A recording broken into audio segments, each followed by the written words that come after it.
નમસ્કાર દર્શક મિત્રો, એડી ન્યૂઝમાં હું છું આપણી સાથે આરડી વાઘેલા। જોઈએ આજના મહત્વના સમાચાર।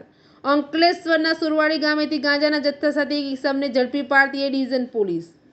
અંકલેશ્વર તાલુકાના સુરવાડી ગામના પરમાર ફળિયામાંથી સરે ડિવિઝન પોલીસે ₹19,000 ઉપરાંતના ગાંજાના જથ્થા સાથે એક ઇસમની ધરપકડ કરી ગાંજાનો જથ્થો અને મોબાઈલ મળી ₹20,000નો મુદ્દામાલ કબજે કરી સુરતના એક ઇસમને વોન્ટેડ જાહેર કરી વધુ તપાસ હાથ ધરી છે।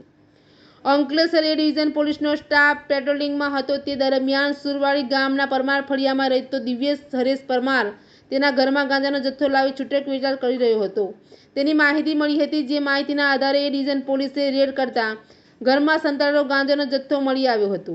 પોલીસે દિવ્યેશ પરમારની ધરપકડ કરી ઘરમાંથી ₹19,900નો ગાંજાનો જથ્થો અને ₹500નો મોબાઈલ મળી કુલ ₹20,400નો મુદ્દામાલ કબજે કરી દિવ્યેશ પરમારની ગાંજાના જથ્થા અને સઘન પૂછપરછ કરતા તે અંકલેશ્વરથી સુરત ગયો હતો અને ત્યાં અશ્વિનીકુમાર વિસ્તારમાં રેલવે પાટા પાસેથી કાલિયા નામના ઈસમે ગાંજાનો જથ્થો લાવ્યો હોવાનું તે નાની પડીકી બનાવી ₹100ના ભાવે છૂટક વેચાણ કરતો હોવાનું જણાવ્યું હતું।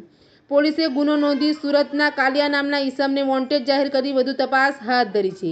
એડી ન્યૂઝ સાથે રિપોર્ટર જયેશ પ્રજાપતિ, અંકલેશ્વર।